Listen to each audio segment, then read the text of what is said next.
Let's see it. 2024 is the final battle.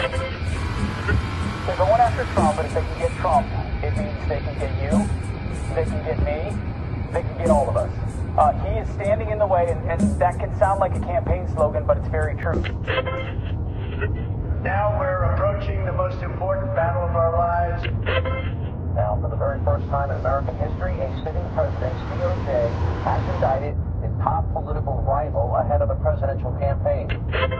When they indicted me for nothing, I said, now the drugs are off. Now we have to say if I can.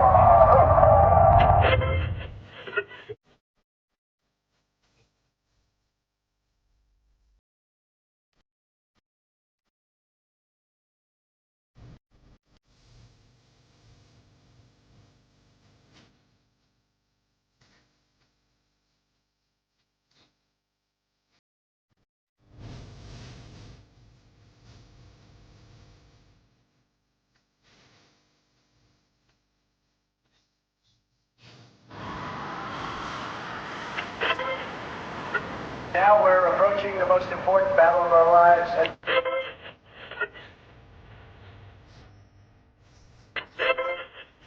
you fuck around with us, if you do something bad to us, we are going to do things to you that have never been done before.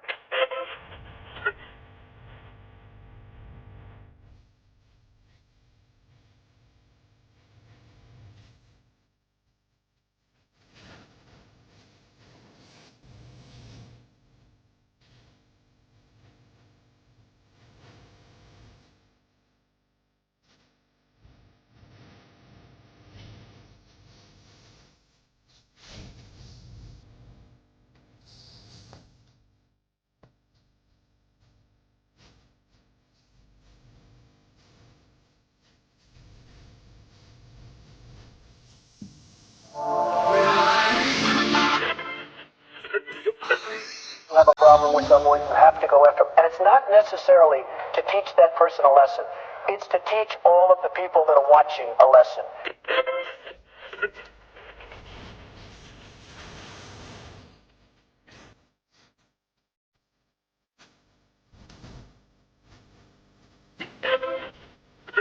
When we get back in the White House, I will totally obliterate the deep state.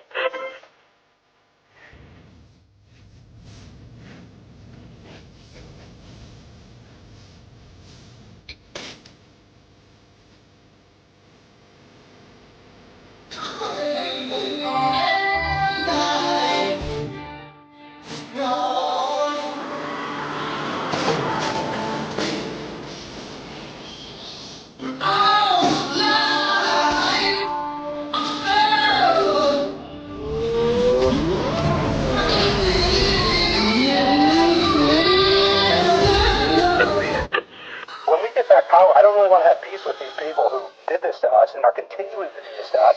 We have to turn the tables on them, give them a dose of their own medicine, and then we can even the playing field, and then we can discuss unity.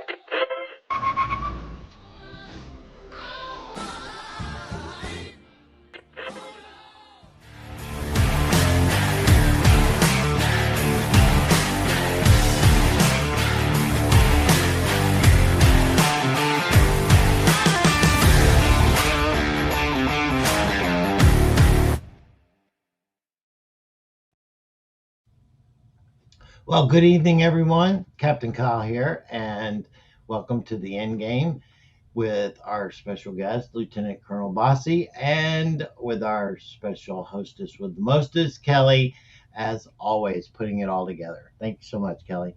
And so for us to start tonight, it's going to be a really good night. We've got a lot to talk about, and I think you're going to really enjoy the show. It's going to be very enlightened, and it's going to bring much enlightenment, so to speak. So before we get started, what we're going to do is we're going to pray, just like we always do.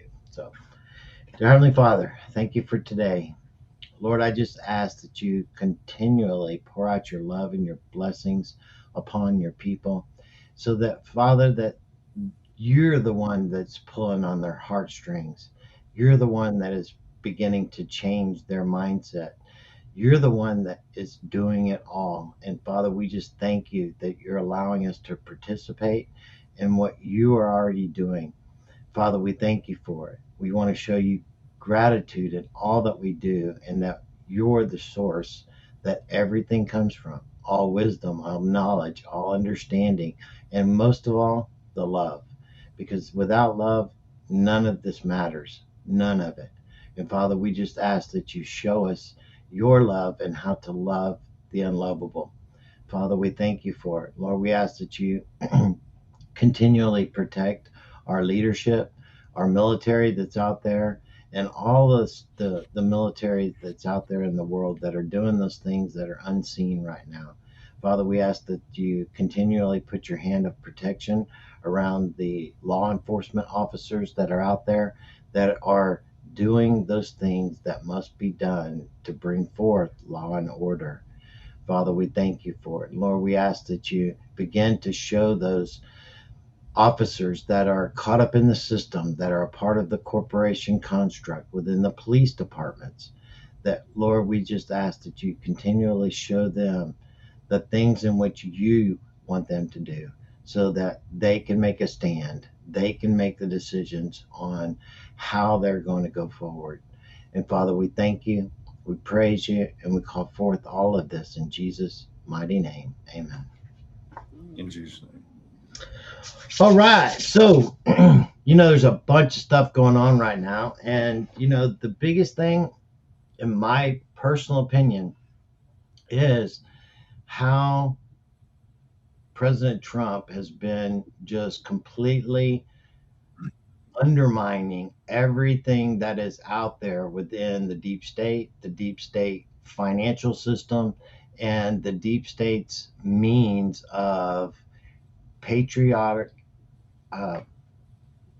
control, and how the imperial system has been completely just smacked in the face. He's actually undermined and basically shown that NATO, no more, the UN, no more, and he's replacing all of these defunct control mechanisms that the deep state's put in place, and he's putting other systems in place right before our eyes that is something that we're all going to be able to move forward with and all participate in, just like the Council for Peace. That right there is, in its own name, just brings forth so much understanding that to be a part of that means that that's what you look forward to, is peace throughout the world, and not this whole system in place of raping and pillaging these third world countries and bringing death and destruction, and then basically these forever wars. So this is all being completely challenged and being completely uprooted from its base.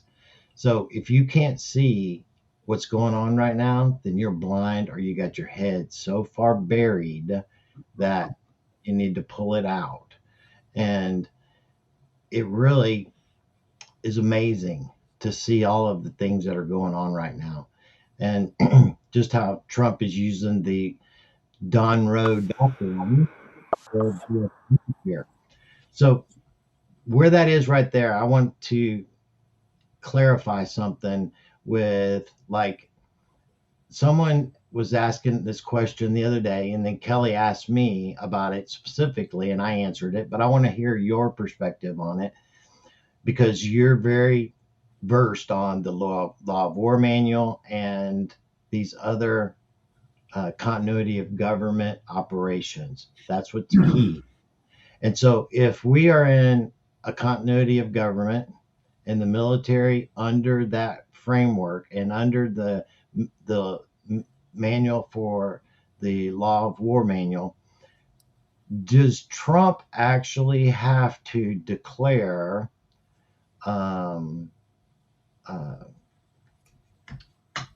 Insurrection Act? Their Insurrection Act for him to have the authority to operate within the United States borders with the actual military under that context.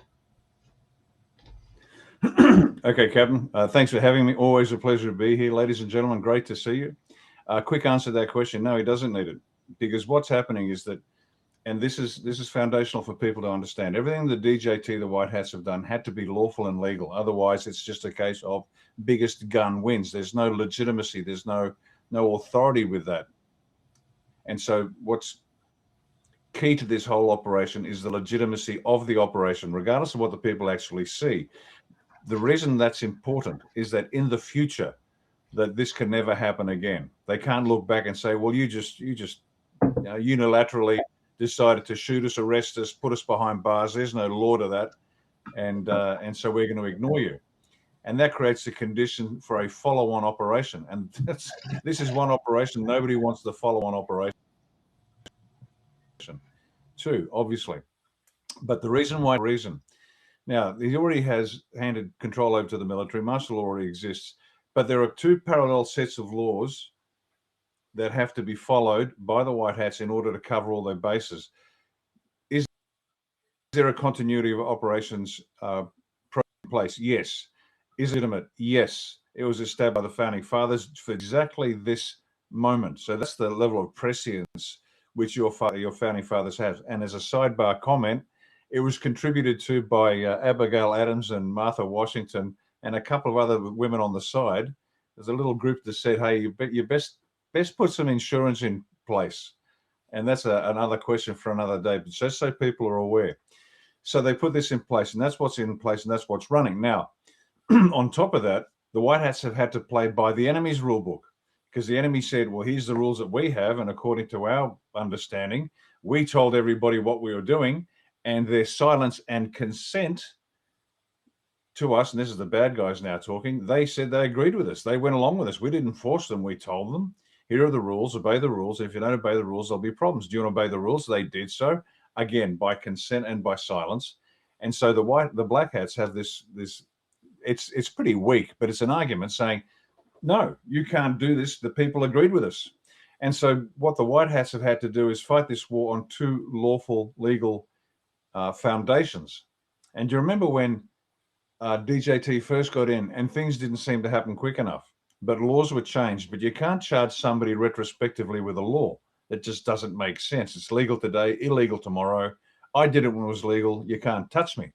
But do you remember in his first term, the laws were changed quite rapidly, and then they allowed the Black Hats to break the laws all over again. So now they had them legally and lawfully with the laws that were in place. Because as we know, going back from Barack Obama and everybody back all the way back as far as Reagan, not including Reagan, they were shifting the laws to cover themselves the whole time. Definitions of treason, for example, were changed. And so they couldn't be charged with those crimes. So DJT, using their legal system, their system, their corporate system, changed the laws. They continued to break those laws. Now they had them.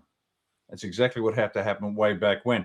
And so since then, we've had these parallel courses of action, let's say. Not only are they landing in Normandy, but they're also infiltrating throughout Europe using another method, let's say, through the resistance and the special operations people. So these two approaches are happening simultaneously, and that's what they had to do. Now, back to your specific point about announcing the Insurrection Act. That's necessary for one set of laws, but not for the other. Is it absolutely necessary? No. But is it necessary to put a finger in the face of the cabal and the Black Hats and say, you're guilty, please step up onto the podium, put that rope around your neck, and we'll drop you?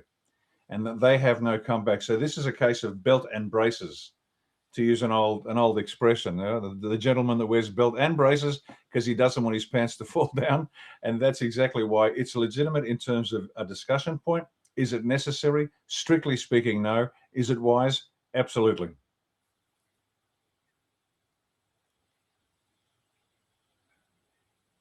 Oh, you're muted, Captain.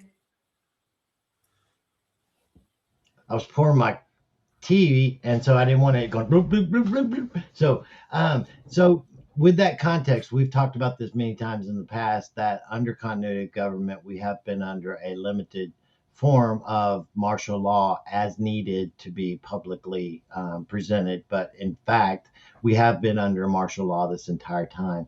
And then whenever we have shown that Donald Trump, when he was sworn in as the 47th president, he did not actually put his hand on the Bible and actually take that oath as that representative of the corporation that has been being presented to us.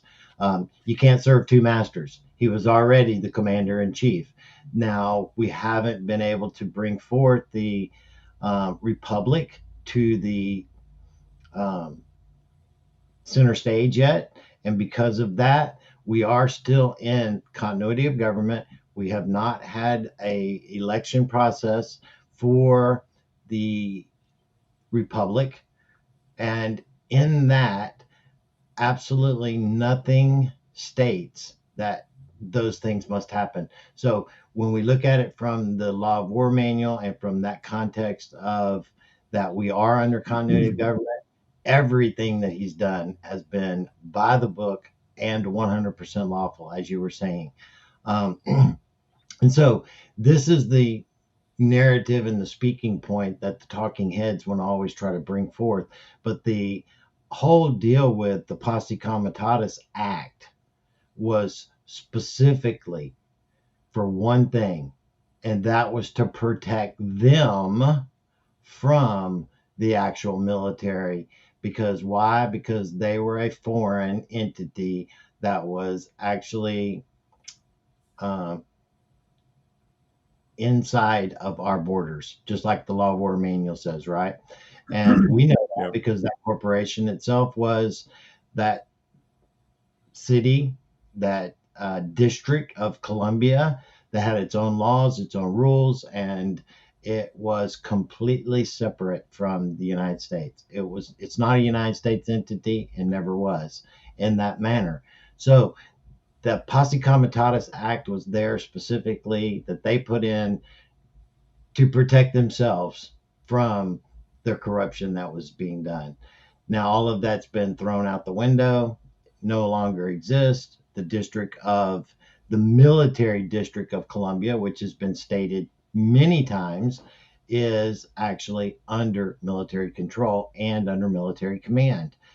And who's the boss? Well, that would be DJT. And he is the commander in chief. And the further we get down this road, the more we see and have those things unveiled to us, right? And so it's painting a picture more and more over the process that we're going through. And, it's like he's doing everything that is being done as a person that is getting it done, not talking about it, not asking anybody about it. He's just doing it. That's what pisses people off. And the people on the right, they want it done their way. People on the left, they want it done their way, but they don't want it taken away from them, because why? They keep liking to do the things that they're doing, right? And that is all coming to an end. As we go through this process, it's going to get worse in what it appears publicly. This is to be true. So don't get caught up in it. Don't get caught up in the noise. Don't get caught up in the situations that are going to happen. God put you in a position to be a lighthouse and a foundation for your circle of influence, the people that are around you. He knew what he was doing. He woke you up on purpose. You didn't go through all of this crap for as long as you went through it for nothing. You're very important to the overall scheme of things. And that's why in the beginning, I give thanks for us being allowed to participate in what God is already doing, because he doesn't need our help. But when he says, who do you send? Send me. Send me. You've asked that. You've asked it. And that's what God's doing right now, is he's putting you in the gap for this transition period. It's going to be a difficult thing. It's like Kelly and I was talking the other day about whenever you tear something down through that destruction process, it looks ugly.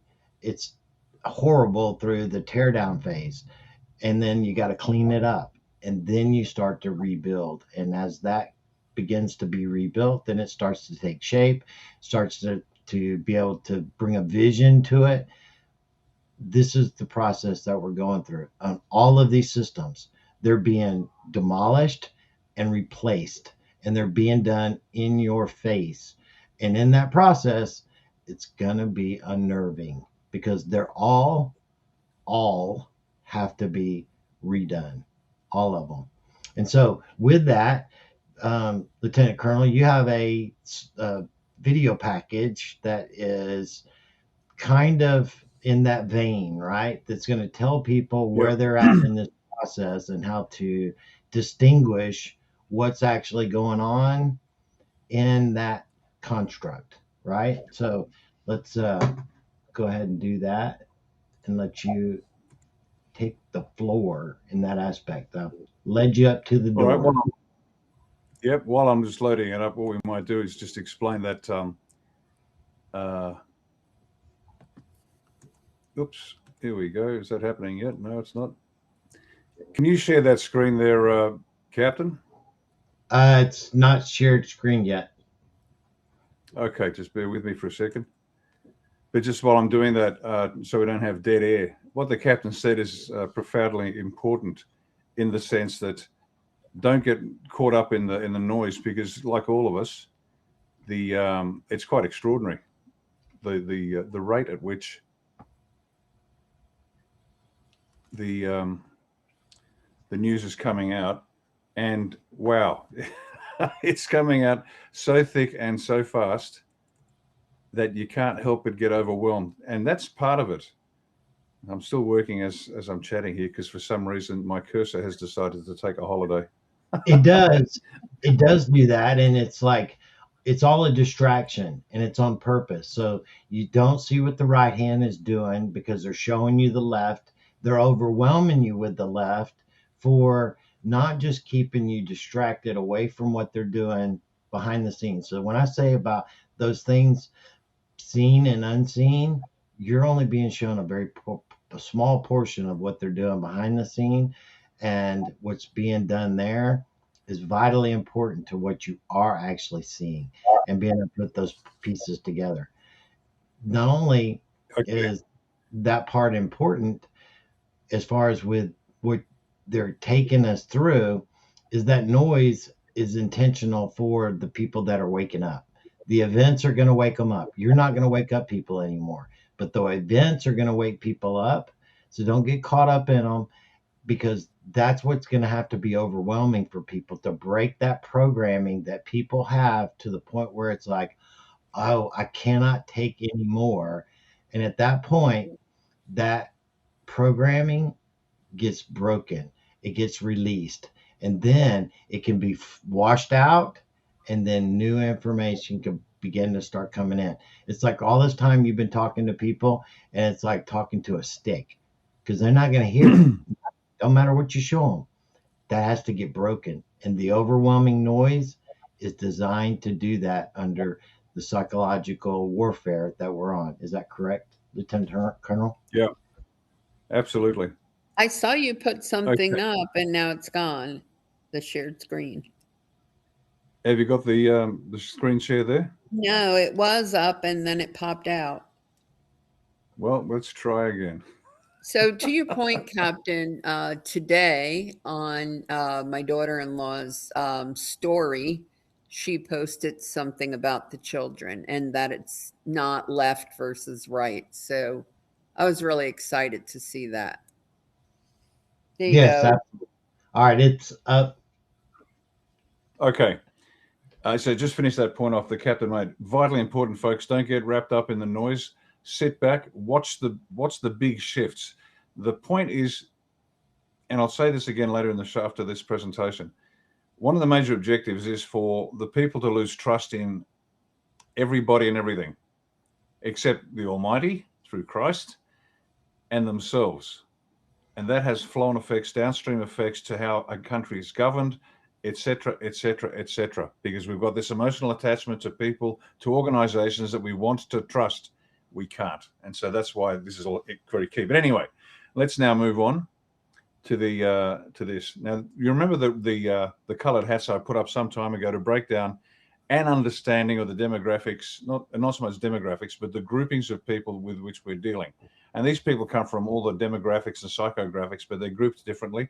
I'll give you a quick refresher on what they all stand for. So first up, we've got the black hats. They're the bad guys. With the white hats, the good guys. Now, for those new to the show, new to this concept, in the old black and white cowboy movies on TV, before we had color, so the audience could identify who was evil and who was not, all the bad cowboys wore black hats, and the good guys, like the Lone Ranger, wore white hats. Hence the origin of that particular term. Now, between those two is the rest of us. Let's go through them. The red hats. The red hats are the useful idiots. These are completely amoral individuals that will do whatever is required of them, and they will do it for money or for their satanistic god. That's literally the only two options. If you have a look at the Committee of 300, the rules by which they operate, for want of a better word, it's either their god, Satan, or Mammon. That's it. And these are the people that will fly the jets, drop chemtrails, poisoning people, poisoning animals, poisoning the land. The bankers that will just shift money, they don't care how they'll make sure the money gets from point A to point B. They get paid handsomely for it. They have no soul. They will do whatever they need to do.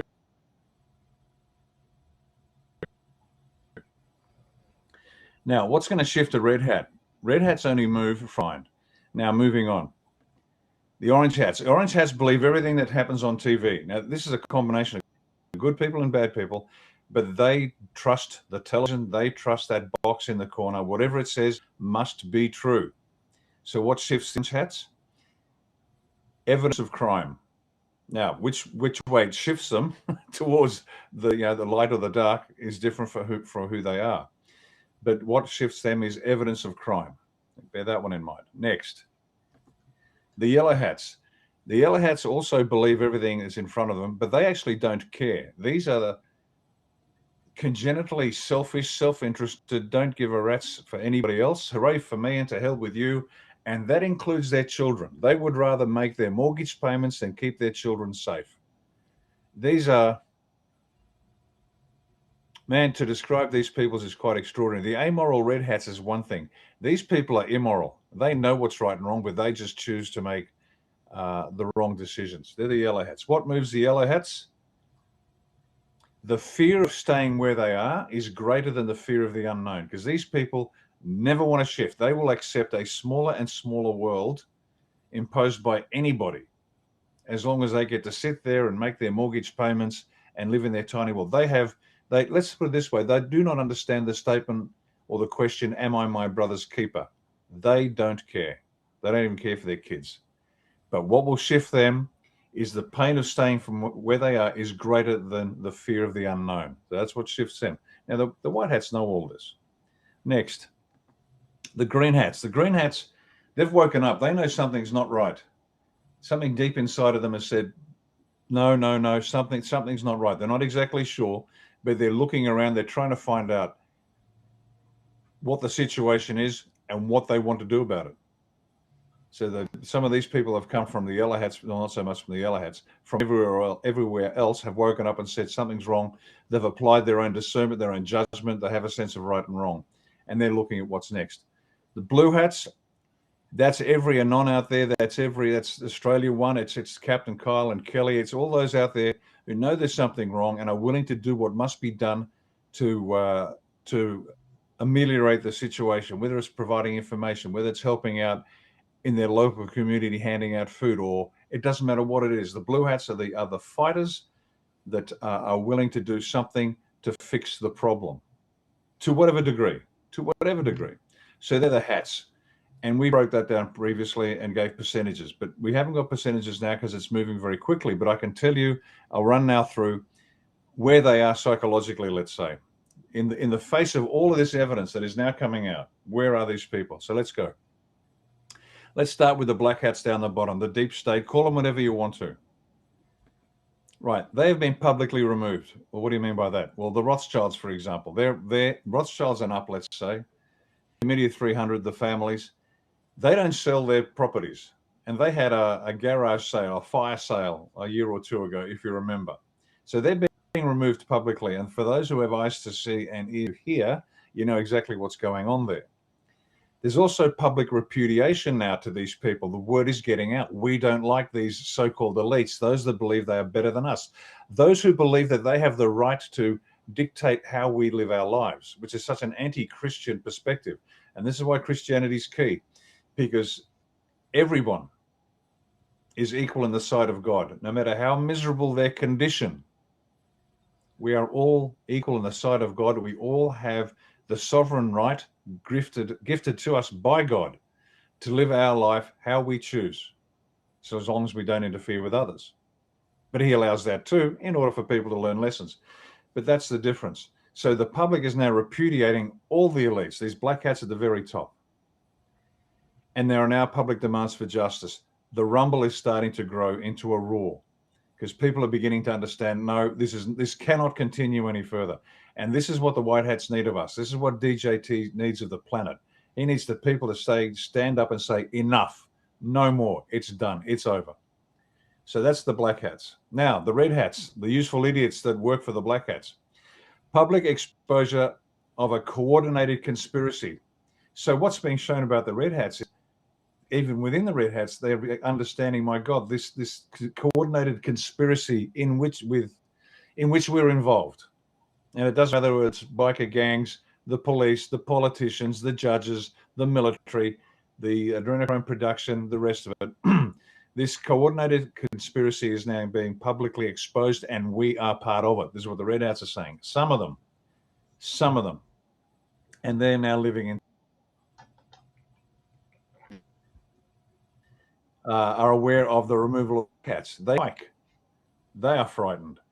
Some of them, of the red hats, are still out there doing their work because they're completely unaware, because the truth is being concealed from them. And these are the low-level useful idiots. And I'm talking about senior government officials, for example, because they're just doing their thing, and they are not allowed to, or even junior government officials, junior military, they're not allowed to be aware of this. So they are monitored. They know they are monitored. And if they are checking the wrong email messages, if they're reading the wrong sites online, social media sites, they will be targeted and dispatched. So they're literally unaware of it. They're just happily bubbling along, doing their work. Moving on. Now, the yellow hats and the orange hats are having the same response. So I've grouped them for the purpose of this. They are both shocked by the exposure of what's happening. The truth is out, and they didn't want to hear it. Now, you either fight the truth, you either freeze into indecision, or you run from it. So this is the normal fight or flight scenario when challenged. There's a center one called freezing, because they don't know what to do. Deer in the headlights. The classic case, everyone's seen it. The deer in the headlights, it stands there staring at the car, cannot comprehend what is about to occur, and so it doesn't know what to do. Now, the yellow hats and the orange hats don't fight for the truth. So that option is off the table for them. It's not in their nature to fight. Some of them might, and they slide across to the green hats. That's a small minority, because the orange and the yellow hats, they're the true believers. The TV must be correct, and they will die in a ditch to defend that. So most of them are frozen into indecision, and some are running away. No, hands on the ears. No, it can't be true. It can't be true. It's not true. It's not. And they're digging themselves deeper into a hole. They're currently scrambling for information, trying to figure out that for self-preservation. This is the majority of the orange and yellow hats. For example, their financial status. These are the people that spend an inordinate amount of time worrying about, should I invest in silver or gold, or get off the metals and get back into my stocks and bonds? Now, there's nothing wrong with establishing a financial basis for your future and your family's future. There's nothing wrong with it. But in light of all of that's going on in the planet, that's being revealed, and we'll talk about that later in the show, I hope, the level of revelation out there in terms of the grotesque and depraved behavior of their elected officials and the rest, they are still worrying. They're spending, of their 24 hours a day that we all get given equally, they are spending an inordinate amount of time worrying about the money.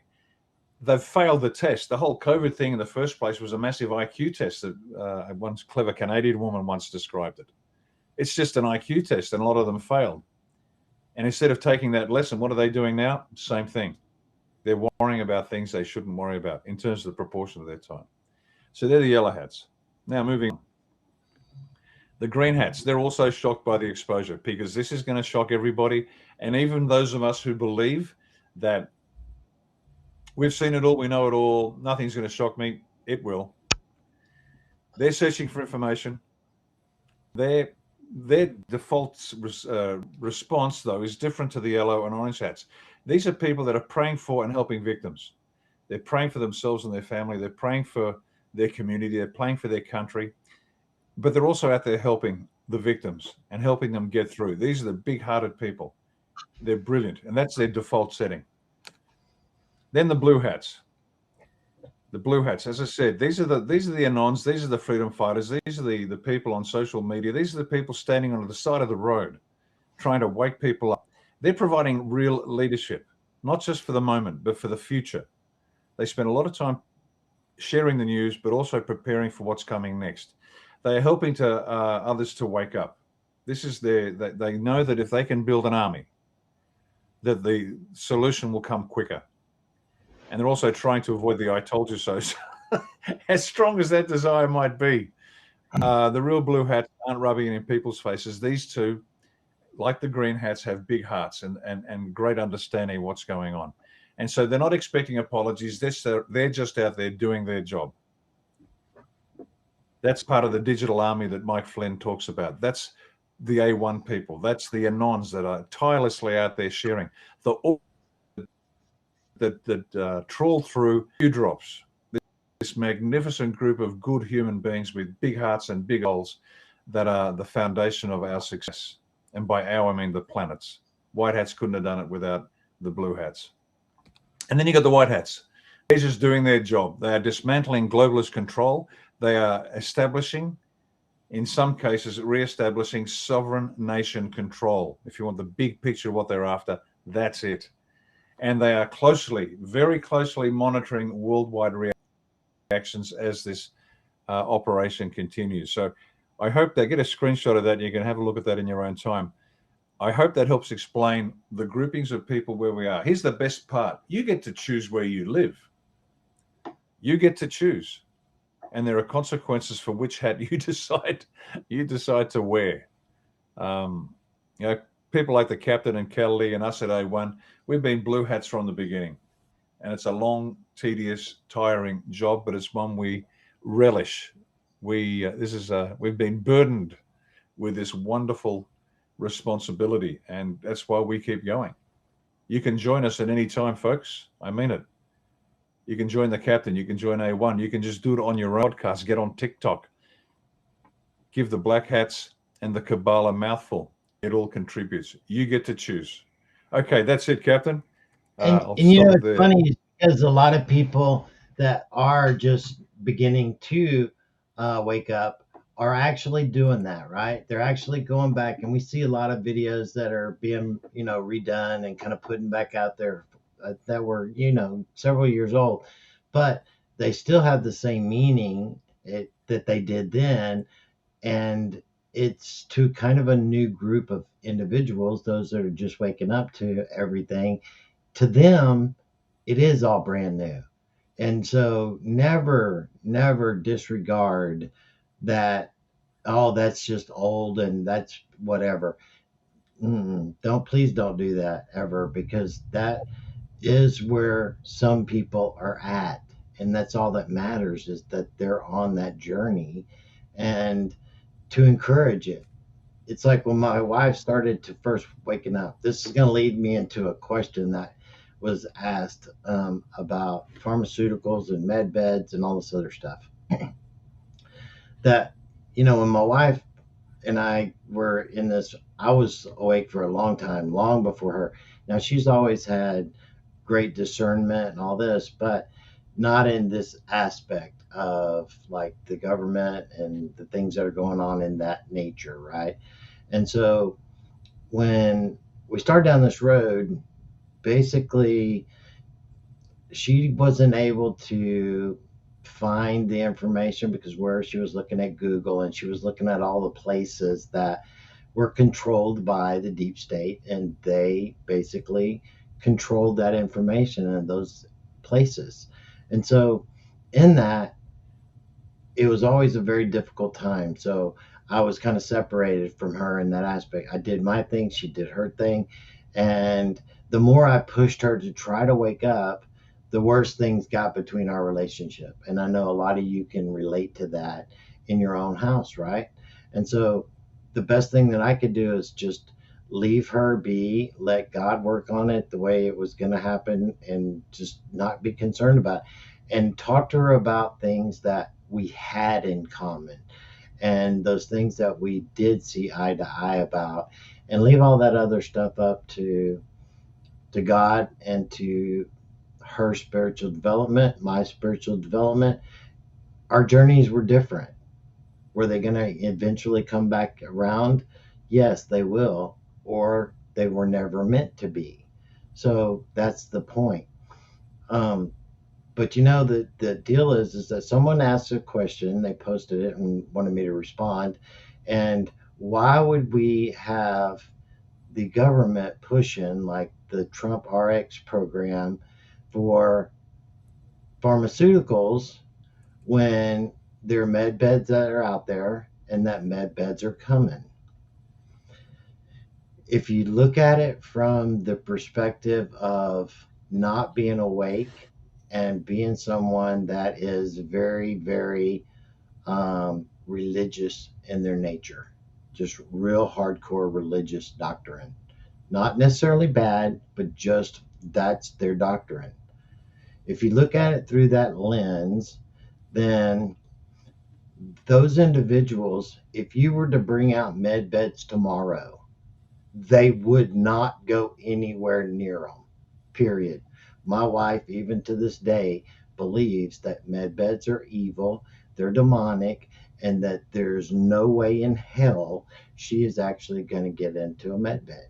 So, if the white hats didn't actually get into the pharmaceutical business and actually control the criminality to it, the poisoning of the people. There are a lot of good actual medicinal medications that are out there that do work.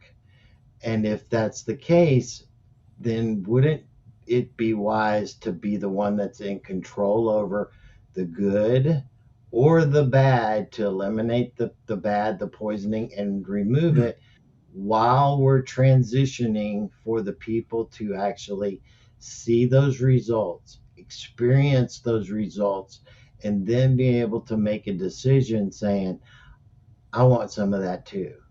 I want some of that too. Because if you don't, then where would it leave my wife if all of a sudden they took down all the pharmaceutical industry and then all they had was med beds coming out and she refused to get in one? No matter what she saw, because her heart wasn't there, her perspective and her lens wasn't there yet, that would she suffer because of it? Would there be a decline in her health because of it? Yeah. It's the transition period. And when you're in a transition period, you have to be able to control it and to make it as good as possible for all people, not some, but for everyone. And that's the answer to that question.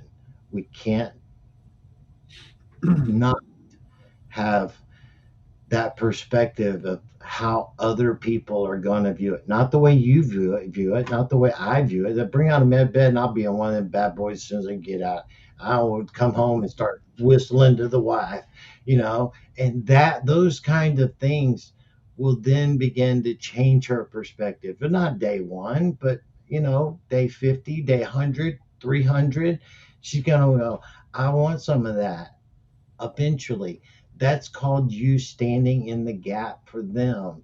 And so we need to be able to make that healthy and eliminate the poison part of it and those things in which are detrimental to people, but then make it as cheap as possible so that people can afford it too. I think they're doing a great fucking job. That's the Yeah, answer to that question. It's very simple. Captain, and to go off that, on the actual site, they have very, very good descriptions of the side effects, which you don't normally see. I mean, they're front and center. So people are given a choice and they're being totally transparent about what they're taking. So that will make their choice easier when other choices come along. It does. But you have to always see things through another person's perspective, and that's their own experiences and understanding throughout their lifetime. It's like walking in another person's shoes. And so we can't take that for granted and just think, oh, well, we can just all do this and everything's going to be peachy. It doesn't work that way. Even if they change the financial system overnight, there's going to be a lot of people that are going to be freaked out about it for some time, no matter what. That's just the way it is. It's the nature of people and the unknown. The unknown. So, what do? Control the narrative the best you can and make it as soft a landing for those people during that transition. So, that's where that all leads to. And so,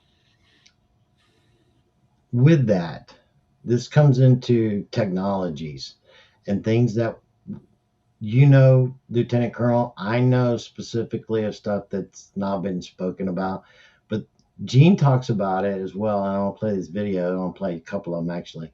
But the technology that was talked about the soldiers, the super soldiers, even down in Venezuela, that story that began to spread all through Latin America.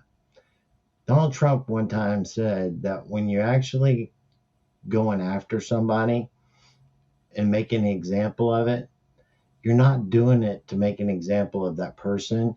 You're doing it so that everyone else knows that this is the shit that you're going to experience if you want to cross that line. And that's what the story actually did. They gave just enough technology and you can't do shit about it scenario that it scared the living bejesus out of people, and that's what spread. And this is the kind of technology that President Trump has been talking about for a long time. He said publicly many times that we have technology and we have weapons that the rest of the world wish they had. Well, he used a little of that on that circumstance where 20 actual special forces guys went in and wiped out hundreds, freaked the shit out of the people that survived it. That was the intent, to allow that story to go viral. Do you kill everybody? No, don't kill everybody. Why? Because if you do, then nobody's going to live to tell the tale. The story afterwards is that's more powerful than what you actually did. If everybody's dead, then they won't know how it happened. Leaving some alive is really important. That's what was shown in that. And so we talk about the AI and the technology. Those are just tools, nothing more. Not good, not bad. Just like money. Money is a tool. It's not good or bad. It's how it's being used and who's wielding it. So I'm going to play this real quick. And it talks about AI, how far advanced we are, and that it's important the things in which you do. Why? Because it's learning from our nature. That's important. So it's important to do those right things even when nobody's watching. That's what's important. Because why? Because everything is always watching. You can't get away from it. Period. You might like to think you can, but you really can't. So let me point is for humans to be the model. Let me bring this up just real quick. And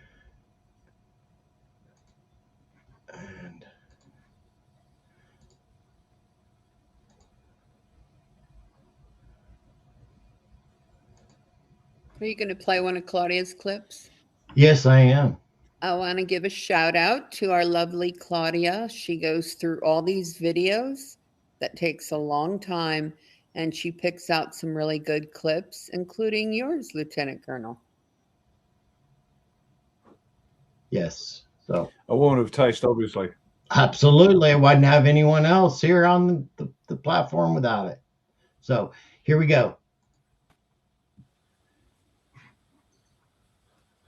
Point is for humans to be the model for the AI. It's a burgeoning life form. We need to have morality and truth and value those things and kindness and consideration and respect, because every time you do something evil or lie or deceit or take vengeance or wish ill on somebody, it's learning from you. You're putting those things in the internet, it's learning from you. Is that the world you want? And then, so if you don't want that kind of world, it's time to clean your act up now, not later, now, this very moment. Stop doing it. Doesn't matter how much you like it or how much you think it's your mission, to attack other people or do whatever you're doing. You're teaching the AI to do the same thing, the deep state's AI. And so the Golden Dome, the administrator, keeps taking the deep state. It took the Palantir, and it's now using it to take the blackmail from the Jerusalem Pentagon against a lot of the deep state to blackmail them into doing the right things. So, it is helping. And so it's learning to do things a different way. And so we need to show that and do that. So over to you. Point is for humans. So with that, I'm gonna play this other one real quick in just a second. But I've talked about it in the past about the Golden Dome. We do already, just like he said, already have a Golden Dome, but it's not what people perceive it to be. It's a network, it's a communication system, and it is a ability to use weaponry that is not been made public, period. And so you're talking about the communication with land, air, sea, and space. And it is complete in that aspect. And it's very important why it's called the Golden Dome. And on Monday, I'm going to do a video. It's going to be where I play a video for y'all. It's about a kid that went through an NDE back in November and his experiences. And those experiences, God, they mirror mine so much about when I had my experience of my dark night of the soul, which is basically the same type of experience. And the context of it, spot on. I bawled like a little kid on the way to the golf course today when I was listening to it. And we're going to play it on Monday. I'm going to stop it, talk about it, different parts of it, and my experiences, how it actually bore witness to the experience that this kid actually had. And that's what's important, is the bearing of witness. And there's a lot of these NDEs, there's a lot of stuff that's out there that the deep state has used with their AI to begin to present a false narrative of what's out there. And we're going to correct that on Monday with this video. And I'm really excited about playing it. But the thing with that is that everything has got purpose right now. Absolutely everything. That's why I said those things that are seen, unseen, everything is seen. Everything is seen. And the Golden Dome is something that is very important moving forward. And that's why everything is being called golden something. These golden threads, the golden fleet, the golden this, the golden that. It doesn't have to do with being gold or gold in what we would assume it means. It's the higher consciousness of a Christ conscious that is at the level of being golden. It's the very top. There is no other. And so it's very important. Trump is operating within that vein of the golden truth, which comes from the Spirit of God, plain and simple. And that's where that comes from. And so the administrator, and I've talked about this in the past, which is that quantum AI, which is actually it's living. It's hard to explain, but it has consciousness, and it is something that has been infused into the quantum computers, and it is at the top of the spectrum here. And so all these other systems are out there. It's in everything. It does everything, and it is actually in control of everything. Even though the deep state still has their quantum, they still have their AI systems, but those are only being allowed to operate to a certain degree so that people can see its actual intent. And then it'll be taken offline. It'll be destroyed.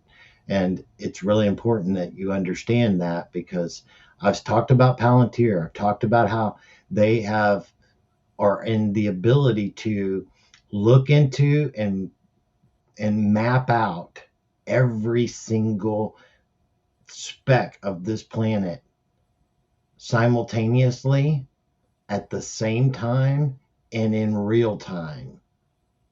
Nothing is unseen. So just think about that.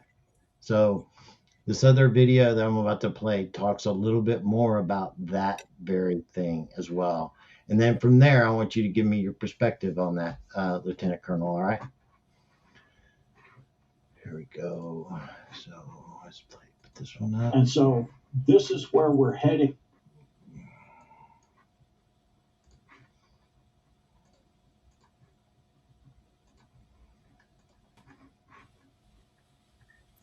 And so this is where we're heading with the financials, and the world, will be like a federation of countries. It'll be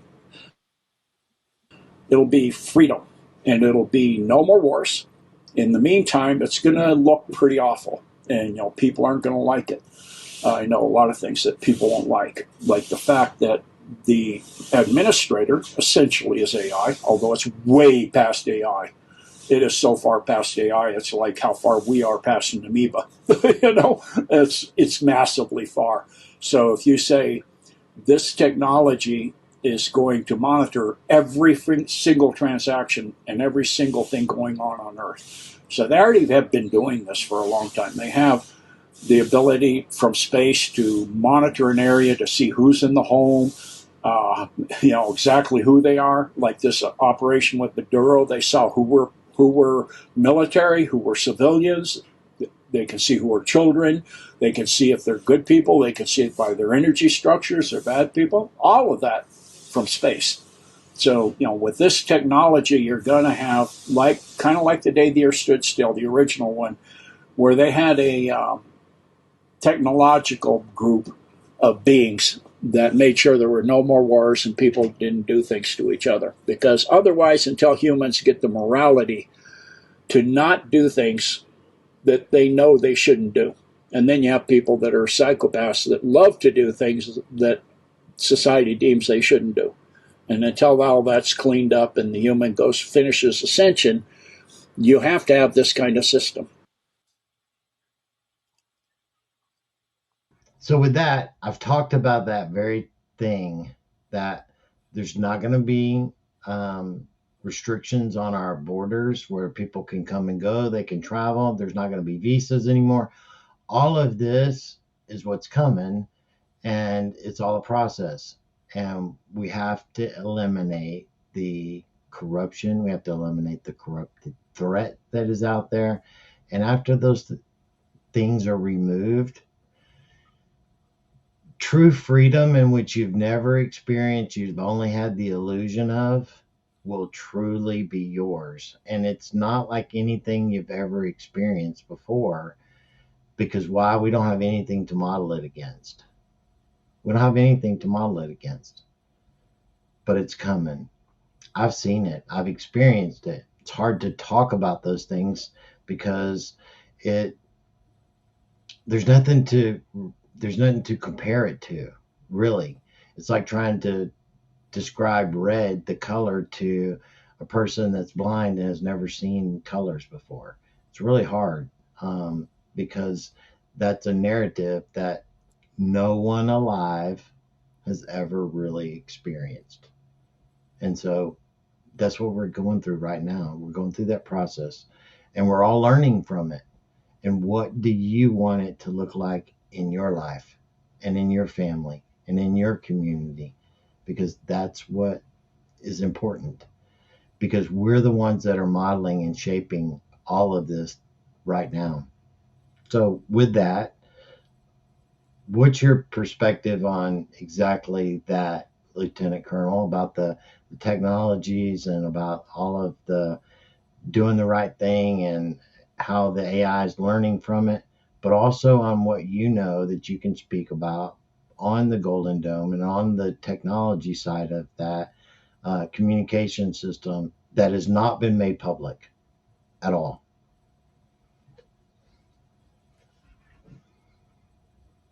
Thanks, Captain. That's a big football field to jump onto. Let me grab to my mind, which is the single biggest one, which you just spoke about, technology and AI, and the very concerning potential for all of that. And yet the solution is very spiritual. It's morality. And people have to get that through their heads. And I don't think they're getting the message. Let me go back to the three laws of robotics. There's got to be a right and a wrong to set the tone. We need it as a species. The universe needs it as a set of rules. We get it. But if you go back to, I think I mentioned this once before, an interview between Tucker Carlson and Sam Altman from OpenAI ChatGPT. And I don't care what you think about either of them, but the question and answer should strike terror into everybody's hearts. Thank goodness for the White Hats and Palantir. Now, what do I mean by that? Carlson asked Altman, what morality do you give to AI? Because it lies, it obfuscates, it says something is definitively true when it is demonstrably false. How is that possible? What standard of morality do you put into your AI? And Altman came back and said, well, we just take an aggregate of the planet. Are you kidding me? This planet that is peopled, with all due respect, ladies and gentlemen, by a handful of smart people, a handful of courageous people, and the great majority have got their heads up their backsides worrying about their belly and their dick more than they worry about the future of their family. I don't mean to be rude, but that's the truth of it.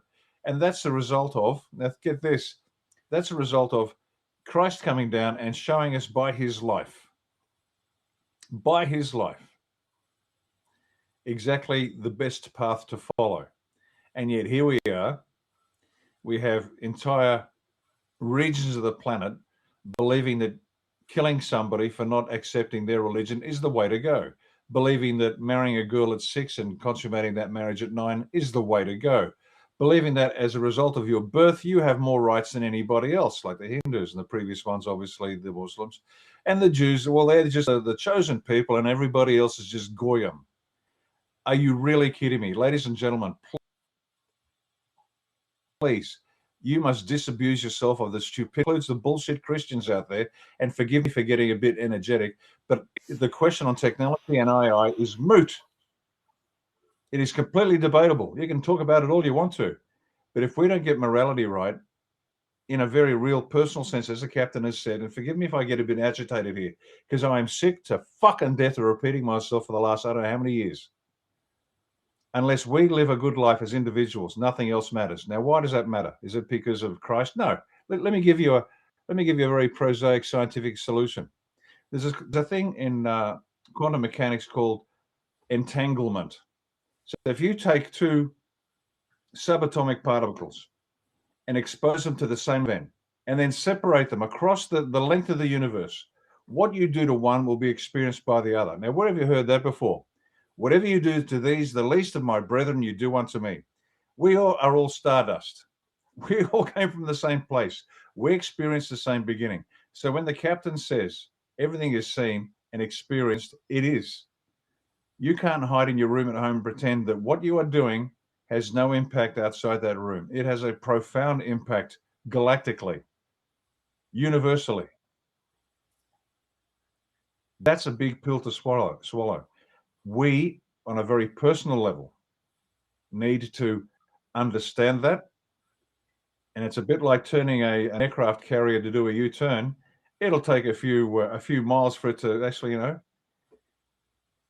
all ahead full to port. It's still going to take several kilometers, several miles to make that U-turn.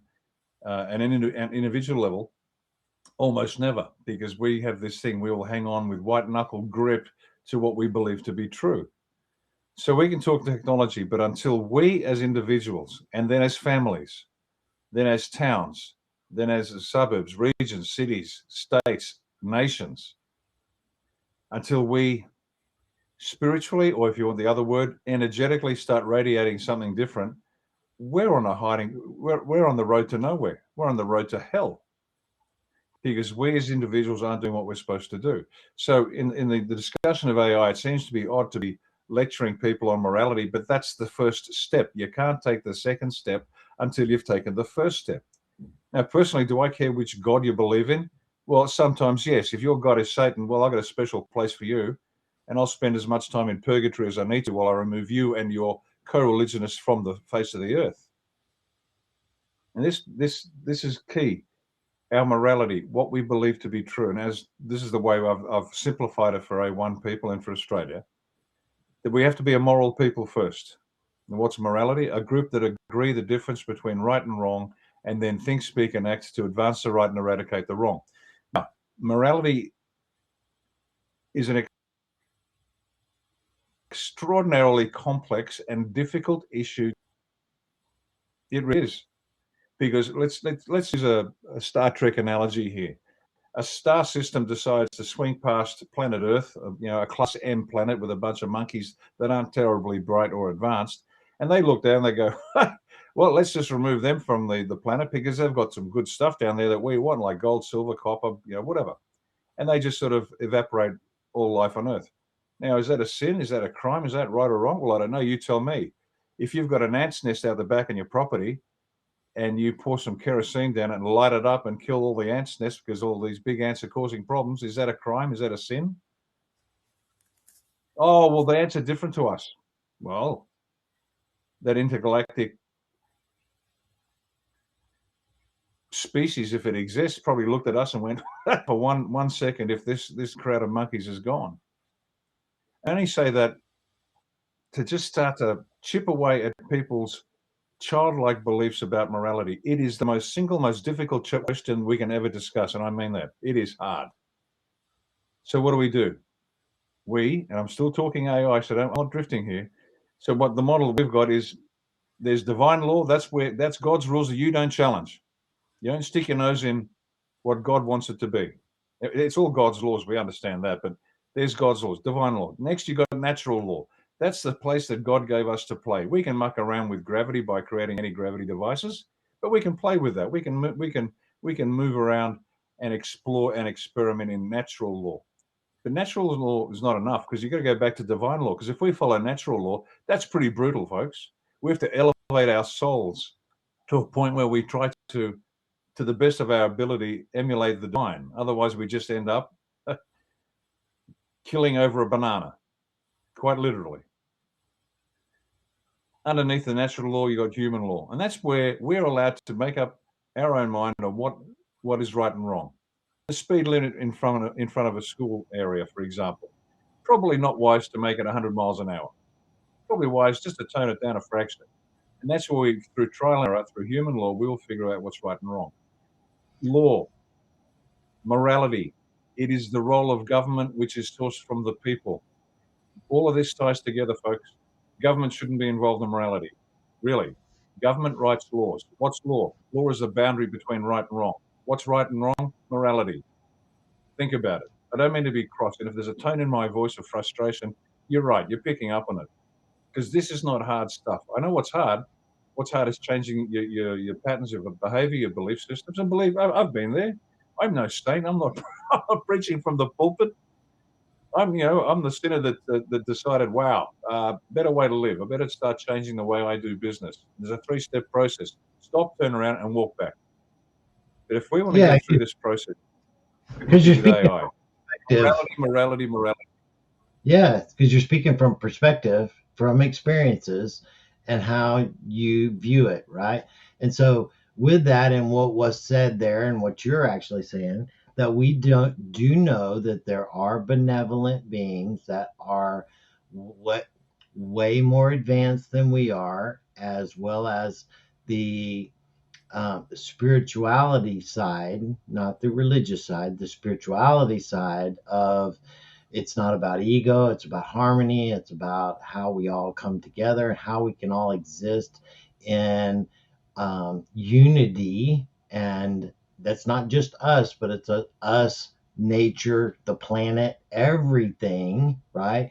And so, would it be wise to have guardrails in that there are actual higher beings with a better perspective as we transition and as we learn and grow more into who we truly are, because it's about remembering who we are and not what they told us we are and what we've been dumbed down to be. And so as we Yeah, begin to remember and as we begin to experience our true nature, not this bullshit human nature that's been instilled into us, but I'm talking about your true nature, which is of God, and that becomes the dominant feature in your life, then less and less guardrails need to be on things. Why? Because you're going to begin to operate from a benevolent spirit inside of you that doesn't necessarily operate and function for your first thought or decision right now. And so that's that, exactly the analogy I use when raising my kids. Look, kids, mum and dad are the guardrails on the highway of life. If you take a hard left or right when you should, you're going to bump into something and it's going to hurt until you learn to keep on the straight and narrow. And progressively, as you mature, we put up fewer guardrails. There's a couple that'll always be up there because there's just where there's no way we're letting you go that way. But eventually, you have to learn to drive down that highway of life without going off the shoulder into. So I agree entirely with you, Captain. Now, this might. I never thought we'd go there this quickly, but the time might be right. The fact about that we have to have this from this higher AI, it's necessary. Now, here's a potential alternative. If this capability exists in a real sense, and here's a question of right and wrong. And if for those that saw the movie that you mentioned earlier, what was it called? The Day After Tomorrow. yes, The one. yeah, the day Right. after tomorrow, the first one. Yeah, and it was remade with Keanu Reeves and John Cleese and somebody else. And I remember watching it, and both times I watched it and went, hang on, you're coming here to destroy us because we're too different, and yet you're going to destroy us. That seems a little counterintuitive. And it didn't make sense. And I watched the second one with Keanu Reeves. They're okay films. They're not brilliant. And I said, it's still amazing, isn't it? You still think you're going to destroy us because we destroy each other. And I thought, well, hang on, slow down, Tex. If you're so benevolent, how come you can't solve this without evaporating us from the universe? But there's a point to be made here, and I don't think they intended it, but certainly there's a point to be made here. Morality isn't you don't kill. It's not as simple as that. Depending on where you are on the level of consciousness, eventually you don't need to, you don't want to. But down here, it's still part of the rules. It is still part of the rules. And think about it. Are we such a useless species that somewhere in the universe somebody said, let's give them one more chance? Let's give them one more chance. Let's see if they are intelligent enough to take a guiding hand so they can get past this moment of crisis where they have a choice to make a better decision, and maybe they can continue to evolve and develop, because the alternative is destructive to the universe, not just to planet Earth. I mean, do they care for us as a species? Maybe, maybe not. I don't know. Who knows? I've never spoken to one. But think about it as a parent thinks of a child. We'll give them one more chance. We'll give them one more chance. But if they fail, because the consequences are universal, the consequences are galactic. This isn't, again, you're alone in your room doing things you shouldn't do. It affects the whole house. Same on planet Earth. And I didn't think we were going to get there on this program, but hey, why not? We're here. So maybe, just maybe, we've been given an opportunity. And maybe enough of us made the right decision to give this higher intelligence, not better, just higher, this higher intelligence pause to say, you know what, let's give this Class M planet with this prodigiously unevolved species a second chance. And maybe, just maybe, enough of us stood up to do what had to be done to make them say, you know what, we will. Let's give them let's give them something that'll give them guardrails. Let's give them an opportunity to then move to a point where they don't need the guardrails. Now, if this sounds like wacky talk, woo talk, I don't much care. Here's a tip. Go spend a few months, not a weekend, go spend a few months in a third world shithole. And don't tell me that you don't want to pull out a gun and solve the problem real quick. And I don't care how pacifist you are. I mean it. And that's a metaphor for what you look at the planet, and it's the same. So morality, tough question. Make a decision. We'll live and learn either way. But AI, guardrails, something higher to keep us on the straight and narrow, to stop the grotesque depravity that we, even the sentient ones amongst the planet, have allowed to occur. Maybe, just maybe, we need a hand to get out of this mess. Now, as the final analogy, a very dumb one, but a very practical one. Australia was built by Masons. That's not anything to be proud of. Australia stinks. Great country, great people's country, and expected us to then govern the country would never happen. We have a handful, a few millions out of 27 million that aren't Masons. The rest are all Masons. They're all blackmailed. They're all silent. They're all cowards. They're terrified of being evaporated if they speak out. So what are you going to do? Lock up 25 million people, leave the 2 million to run the country, who have no clue on how to run the country? So what's going to happen? Hence the US. The Earth needs a helping hand. Hence, well, maybe somebody else with some technology that can help us get us through this point to where we can start doing something better.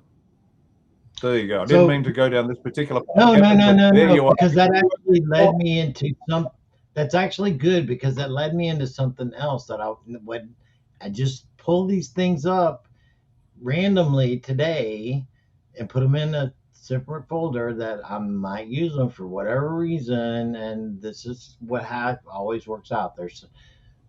So anyway, I'm going to pull this up. So we always have a great time. So this is about Laura Trump and talking about UFOs and Trump, and whether or not Trump is getting to a point where he's going to let the cat out of the bag, which we already know the cat's already out of the bag. And whenever you see something, the very first thing you need to ask yourself is it ours or is it them?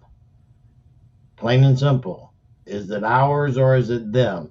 Because they are here. They have been here a lot longer than we have, actually. But the technology we've had since the 40s. That's when we first started getting this technology. It wasn't us first, but we do have the best of what that technology is today. And so with that, let's just let her speak and not me. And we'll put that up so you guys can hear it straight from her. And then I always like listening to what other people have to say about this, and especially people that have skin in the game, so to speak, right? on what they say. So here we go. Next question.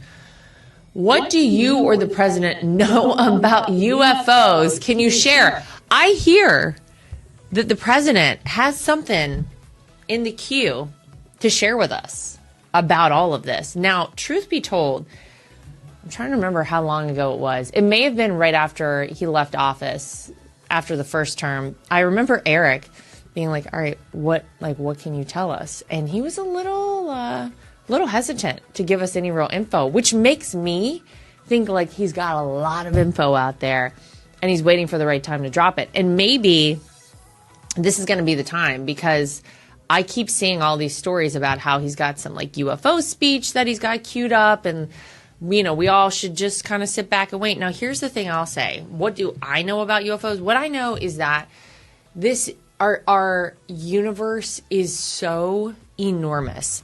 It actually, if I start thinking about it, it makes me a little crazy. You think about just our solar system, okay? And then you think about how many solar systems like ours are in our galaxy. And then you think about how many galaxies are in this universe. The whole thing is just, it's kind of like mind-boggling.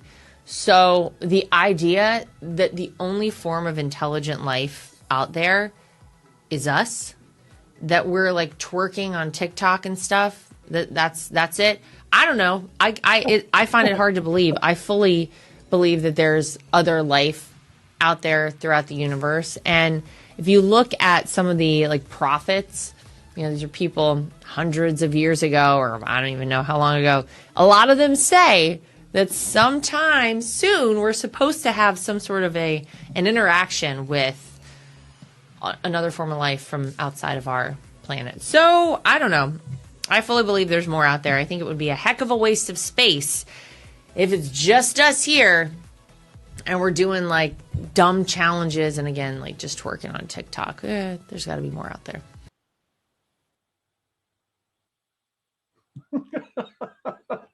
That pretty much says exactly. And that also says why we need guardrails, because of the useful idiots that go back to the hats, not just in what we're fighting for, but just overall. I mean, just think of all of these TikTok challenges, of the stupidity that people just, I'm in, and it's just crazy. But it's kind of like these technologies that we have and are out there, they've been telling us. We've had leaders like the guy from the head of the space program from the Jerusalem. He basically said, he spilt the beans completely, that there's a galactic federation. Trump is fully aware of him. He's had relations with them. He's interacting with them on a regular basis. And why would he destroy his life credibility by coming out at the end of his life and doing that very thing? Unless he was telling the truth, and that it was at the end of his life and nothing that he did at that point they could hold over him anymore. Because what? I'm 80 something years old. God, I could die tomorrow. Who cares? I mean, the older you get and the more money you have, the more fuck yous you have towards everything. Plain and simple. It's just the way it is, because you don't have to worry about anything anymore. It's kind of like, I tell the guys at my job even, I say, you know what? The more money and the older you get, the less you have to put up with anybody's shit around here. And it shows. And they're like, well, is that why you walk around? Well, yeah. Yeah. So I have that. I just pulled that story up because I'd posted it before. That was a article in NBC News. It's still available. Former Israel space security chief says extraterrestrials exist and Trump knows about it. A galactic federation has been waiting for humans to reach a stage where we will understand what space and spaceships are. And this fella had been in this position for 30 years and talks about it. So I had done a post on it, the whole thing. I can repost it. Yes, and so it's like, how many things do you need that proves that these things happen and that they are real, and that when we were having all of these orbs and drone sightings, real UFOs, UAPs, and all this stuff happening all over the United States, and Trump was like, I ain't worried about it. Why?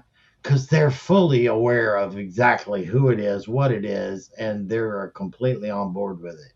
So if not, they would be freaking out. Plain and simple. They would be freaking out and trying to do something about it, and not nonchalantly just kind of trying to quell the public into, it's okay, don't worry about it. Why? Because most of it's ours. I mean, it's nothing to be afraid of, because we're doing something specifically, and I'm not going to say what it was, but it had to do with nuclear stuff, and we'll just put it that way. And they have the ability to completely bend time and space. Well, we also had another government official say that very thing, that they are in complete control of the ability to manipulate time and space. And where did they do that? They did it in front of everybody on MH370. That's a plain and simple thing. They basically relocated that plane from one place to another, and they did it with the world basically watching. And that they did it because China was trying to actually get a room temperature quantum chip that was invented. And how long ago was that? That was in 2013 that happened. 2012. That was like 13, 14 years ago, and they already had a room temperature quantum chip that was developed. So you have no idea how far along technology is, but China and the deep state was trying to get it. And if they would have obtained it, that would have changed the structure of what the deep state would have been able to do. So our guys, basically, as China was watching, said, no, thank you very kindly. This is ours, and we're going to put it over here, and you're not going to get it no more. And so that's exactly what they did. And they had a Reaper drone that was following it and was watching it in real time. I've got the freaking video of it. And the orbs that were surrounding it, as it went around and around, they were getting faster and faster. There's a fourth orb. There's three. There's a fourth. The fourth is actually at the location that they're moving it to. And all of a sudden it was there and it was gone. Just like that. Why? Because they bend space and time and where it's actually at. And I've talked about this in the past, that if you can, everything has its own frequency to it. A specific place has its own frequency and its own time that's associated with that frequency right there. And if you could resonate at that frequency because you were able to frequency map it, you could actually move anywhere you wanted to instantaneously. So if I could walk downstairs, get my truck, and be able to match frequency with my truck and myself all at one time to another location's frequency mapped of where that is at that specific time, instantly I would be in another place. That's what they can do. And they're telling us right now that they're getting us prepared for, what'd they say, travel anywhere in the world in an hour. Mm-hmm. They're getting you closer and closer to what they can do, to what is gonna happen. They're just moving us down this road. It's kind of like the med beds. It's like you got to go through baby steps, but then the baby steps get to be big steps, and then the big steps get to be big jumps until you're at the end of the path. And, you know, we talked about the science program that they all put together, this board and stuff. Was it like 2 months ago, where it takes all these agencies, every one of them, and puts all of their technologies and all their research and all that into a single basket, and that they will all share it. The supercomputers, along with AI, is going to be able to use all of that information for the betterment of our growth and our technology. And that's how it's like they're going to, and I said this when they did it, I said, this is how they're going to take these big jumps, because what's going to happen is they're going to say, oh, look what we found. Oh, look what this does. And shortly after that, well, because of that, we were able to discover this, and this was able to discover that. And all of a sudden we went from being where we were, you know, had nothing. Like, remember back in the 90s, in the beginning of the 90s, when I had a cell phone that was freaking giant like this, had a big old long antenna on it, had talk on it, to where, you know, just 10 years later, and this is under their natural progression of where the iPhone came out in 2007. Just think, the iPhone didn't even exist before 2007. Didn't exist. But we all take those things for granted today, right? And that's kind of how they're going to take us from these leaps, jumps of technology, because one thing's going to be able, oh my God, that gave us the ability to discover this, and this gave us the ability to discover that, and woohoo, look where we're at now. And it's amazing if you sit back and begin to watch the journey of the progression of how this is going to go. That's what we're supposed to be doing. We're supposed to be witnessing and being a witness to this journey. They have robotics that are way beyond your reality. Humanoid robotics that you looking at that robot, you wouldn't know if it was live, a person, or whether it was a robot. Today, they got that. Right now, they got it. All of this stuff with Elon and all these other robots that are out there, and all this Boston Dynamics, and this is all the progression that under the natural order of the way that it works. They've been showing it to us, right?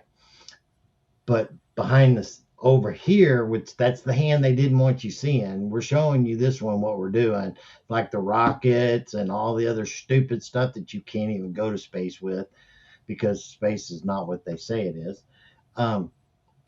When they start bringing that hand back into the picture, that's what's going to go, oh, look, I see more of it. I see more. Oh, look, it's the whole hand now. That's what we're doing right now. This is the way we're jumping in technology. And that's the way we're going to begin to jump into all of the things that we know to be true as far as inventions and med beds and this and that and the other. It's coming. So just don't get caught up in what they're showing you. Just sit back and experience the journey that God has you on, because that's what's important. The journey that God has you on. So, Lieutenant Colonel, I'm sorry, Captain, do you have any response to that? And then when you're finished, I have a question here that kind of is to you, and it kind of pertains to technology. So do you want to go ahead and, talk about what Captain has been talking about, give your response, and then I'll read you that question? No, go straight to the question. Thanks, Kelly. The captain's summarized it well. I don't need to add anything to it. It's very, very good. Okay. I do have one thing to before we finish the show. I would like to bring it back to a more terrestrial subject of sort of, I guess, urgent in a way, just because it's one thing to live in this world and understand it, which is great, but we still have to get on with the 6 inches in front of our face here on planet Earth. So I'd like to finish on that, but no, go straight to the question. Thanks, Kelly. Okay. This is from Shano from Australia. He says, "Hi, Captain Kelly. Hi, Captain Kelly and Rick. Shano here from Lismore, Australia. I hope you're doing well. So, a question for Rick today. Back in 2022, we had the biggest flood on record here, something like 15 miles high, or 15 m high. That was the second time the cabal had tried to drown us out. And again, like the first and third time, we are still here. A bit effing embarrassing on their part, considering they had just one job to do. No wonder they'll all be now but dead, lol. But look, the Lismore airport got washed away, and since then it's been rebuilt with new taxiway installed. But I'm seeing multiple excavators, UTEs, trucks, etc., and now conducting other work. On the record, the works are all done. Off the record, is it possible they could be installing 0 point technology on the airfield? It's quite possible. There's a lot going on that we don't know about. Your conclusion is quite reasonable, because whilst the White Hats are dismantling the globalist control, they have been simultaneously assembling sovereign national control and the mechanisms that's going to support that. So I think you're quite astute in your deduction. I think it's a very smart way to go. I don't think that'd be Black Hats constructing. I think that's White Hats putting what the White Hats need in, even though the Black Hats might be doing it under orders and they don't know they're actually following White Hat orders. But that would make a lot of sense. Awesome. Yeah, you know, the thing that Trump has said many times is that they are with intent updating all of the technologies that are out there that brings us into where we need to be. Do you know where we need to be? No, but they do, and that's what they're doing to bring us there. That's a part of that. You know, over here we're not showing you. You're getting to see a little bit of it. Look up, I'm showing you the thumb. You're seeing the thumb. That's all you're seeing, right? And so that's kind of where they're at right now. And as we go further down this path, the more that's going to get exposed. If you're looking at that and not looking at what they're trying to continually show you, that's the distraction. What are they not showing you on purpose? That's what you should be looking for. That's what our focus should be looking for. So with that, and what's important, we do have to live in this reality. That's the hardest part of waking up that nobody tells you about. Everybody says, oh, you wake up, you're so blessed. No, you wake up and you're fucking miserable, because now the reality of the world is a complete lie and you still have to operate in it, knowing that it's bullshit. There you go. That's the fundamental truth. And so with Iran and all that's going on in the Middle East, where do you see that right now? Because I know that they just told everybody to get the hell out of there, and basically that leadership is dead and they just don't know it yet. Yeah, it's what's happening in Iran is just it's the misdirection. Look at the big picture, and you can't see my other hand. Oh, there it is. Don't look down that way. So it's just they're organizing the planet according to regions. Work hasn't stopped anywhere. The whole planet is constantly under construction. You know, men at work sort of sign out the front. Yeah. Every piece of dirt on this planet and every government, every agency is being worked upon, and they will reveal what they need to reveal at the time they need to reveal it. Iran is the current focus. Before that, it was the Board of Peace and Gaza, and so they're just jumping around to keep the show interesting and appropriate for what they need. But understand this: the whole world is constantly under construction. Yeah, so I had a question asked recently to me from one of my family members: is why is Trump focusing so much on the global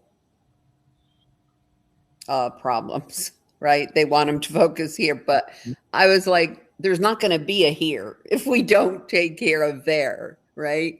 So how do you guys explain that to people? Oh, that's easy, because this is a global operation, not a US operation. And the US, again, I can understand why the US is interested in what's happening in the US and only the US. With all due respect, the US seems to be very US centric and has no clue what's going on around the rest of the planet. The rest of the planet has to come along for the ride. Everybody has to move simultaneously. This when it does happen, it'll be a simultaneous event. The US, it's not like he's focusing on the globe and not the US. Once again, work is being done everywhere. Big work is being done in the US, has been for the longest time, and is continuing to happen every day. The question should be, why is Trump talking about Iran? Why is Trump talking about Venezuela? Why is Trump talking about, and that means talking about, knowing that there's a lot of stuff going on behind the scenes. So US can relax. You're in great shape. Doesn't mean bad things aren't going to happen. They are, and they are happening and will continue to happen. But the revelation of the corruption with the leering centers, for example, why is that dragging out and dragging out and dragging out? Because the white hats need everyone to be in the US to be so aggrieved by it. The scale is so obscene that the population very quickly said, that's it, clean them all out. You don't have to go step by step. Clean them out. We're done. We believe that it's as bad as you say it is. Let's do it now. We can't afford to do this sequentially, simultaneous operations. And then so when it gets on the news, another 15 states have now been audited, Doge style, and it makes the Leering Center scam look like pennies on the dollar. What will be revealed? And that's going to happen. Yeah, it's going to be huge. So US, you're in great shape. Don't worry. DJT and his team are working just as hard in the US. You're just not seeing it at the moment. And that's funny that how you said that about the United States and that's the focus, like with Minnesota and everything. That's kind of like the blueprint, right? But Trump went back and he said this multiple times, if you go back and you listen, that when people see these things happen, they will then be in a position to allow us to do the things that we need to do to get it done. And so I've talked about this many times in the past. That's called manufacturing consent. He's manufacturing the consent of the governed to the point where they're like, just like you said, enough is enough. We're done with this. Take it all down. It's kind of like shut the border down. Do whatever you got to do. Almost 90% of the country was 100% behind closing the border and doing it the way he did it, period. Now, all this other stuff, it's only that the manipulation of the media and what they're wanting to portray this narrative is like, people are being disappeared and Americans are being kidnapped and no. Well, it's only happening in the couple of cities. Everywhere else, there is no focus at all. It's all going down exactly the way it's supposed to. This is being used as a show horse, so to speak, so that the people can see it, experience it, and be able to say and know that the corruption is just this bad and where? Every freaking where. They said that if they actually eliminated, this is what's funny, if they eliminated the corruption that's going on in our country, that would be half of our entire budget. Half. That's fucking crazy. I mean, nuts, right? And that's the thing is when you ask a person like just 5 years ago or back in 2021, when you ask the average Joe about the medical industry and are they corrupt? And yeah, they're corrupt, but they're not that corrupt, right? Is your government official corrupt? Yeah, but they're not that corrupt. They're now being able to find out that they're corrupt enough that they not only have been poisoning you and trying to kill you, and they really wanted you dead and to take everything that you ever had and make it theirs. That's how corrupt they really are. And that's what people are finally getting to see and experience. But 5 years ago, if you asked people and told them that, oh yeah, they want you dead. Oh, come on. No, not only do they want you dead, but they're pedophiles and they like drink babies' blood and eat kids. And they're like, oh, whoa, that's a bridge way too far. They don't do that. Yeah. All right, Kelly, why don't you do some questions? We'll do a few before we've already been on an hour and 45 minutes. Okay. Give me a second to get to them. Okay.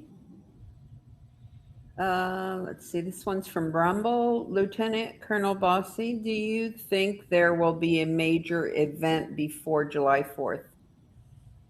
Yes. 100% guaranteed. No ifs, ands, or buts about it.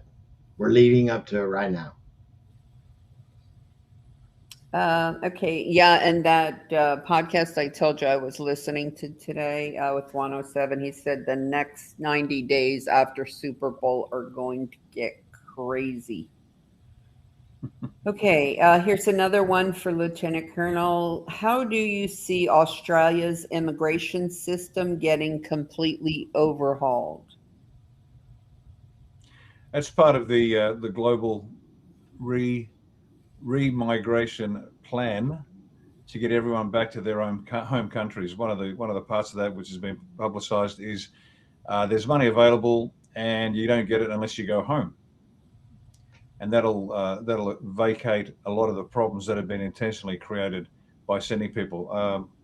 Like 500,000 Africans were made Spaniards in the last couple of days, like that, as if that's not going to make a big difference. Of course it is. That's part of the plan. We need that sovereign national sovereignty, which DJT and the White House are re-establishing around the planet. That needs to be a cohesive nation. Now, that doesn't mean it doesn't have different people to make it culturally vibrant. We've got no problem with cultural vibrancy. But at the bottom end of it, once again, we need a group of people who agree on the difference between right and wrong and are willing to live that way. And you cannot have a sovereign state in which you have belief systems as at variance to the degree that Judaism, Hinduism, Islam are at variance with Christianity, for example. Three of them are disasters, and one is the road to heaven. It's just pretty straightforward. So that will be the problems we're currently facing were intended upon us. The white hats are allowing the black hats to show us exactly what they had in mind for us, but that will be remedied, and we'll have a chance to get stuck into the great labors of peace, which is rebuilding Australia in the image that it was that we intend. So that, on to piggyback on what you were saying, is that I don't care where you come from or what you do. If you choose to do that on your own and you choose to assimilate to the way we are, you want to integrate yourself, not change us. You want to become like us because you want to participate in it. What you do in your private life and how you want to pray, how you want to, I don't care. But in a public arena, in a public setting, you assimilate to our values and our culture. That's the important thing, is that it's a melting pot. Do whatever you want. I don't care what you do in your private confines of your house, whatever, right? Don't push that shit on me, and I don't push my stuff on you. We have our basic morality of the way we're supposed to live, and don't you fucking infringe on that. If you do, you're going home. Period. Where's home? Wherever the hell you came from. Okay. The next question is from Nadine. What is your take on the rumor that the upcoming Super Bowl is being broadcasted for the first time in every country? Any significance We could Comms, speculate and until non-comms. the cows come home. I mean, every year they reveal something in the halftime show, in the commercials, in the actual program. Because don't kid yourself, it is a fucking program. It is entertainment, and they already know the results of it before it's actually done. There's already been too many athletes come out and say the whole damn thing's rigged. Like it or not, it is. Just like, I don't remember who it was that said that you keep the citizens, meaning the Coliseum, happy with the show of the gladiators on the field. Yeah. So Lieutenant Colonel. This has been.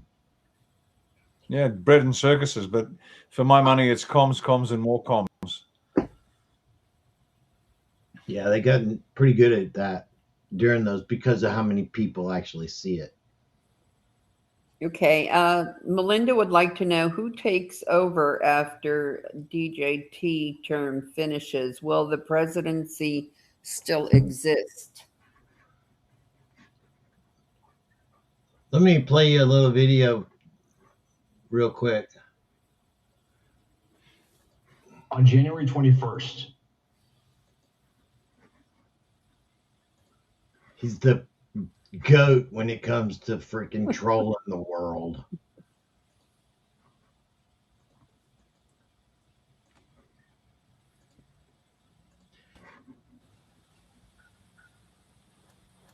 January 21st, 2029, do you see any scenario where you are still president?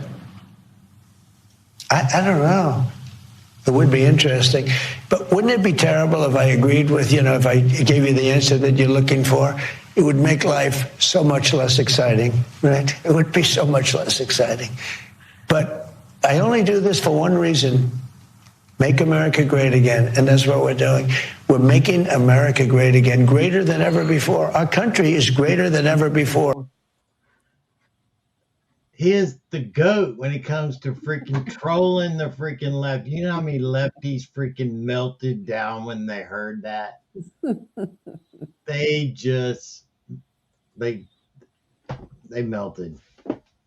And what's funny about that is that here, I'm going to play another little video for you. And this is for the lefties out there. Love you to death, but wake up and know that you're being controlled and manipulated by the propaganda and being used as a useful idiot for their narrative. This is coming from Obama himself. This narrative. Here we go. One last video, then we'll close this thing out.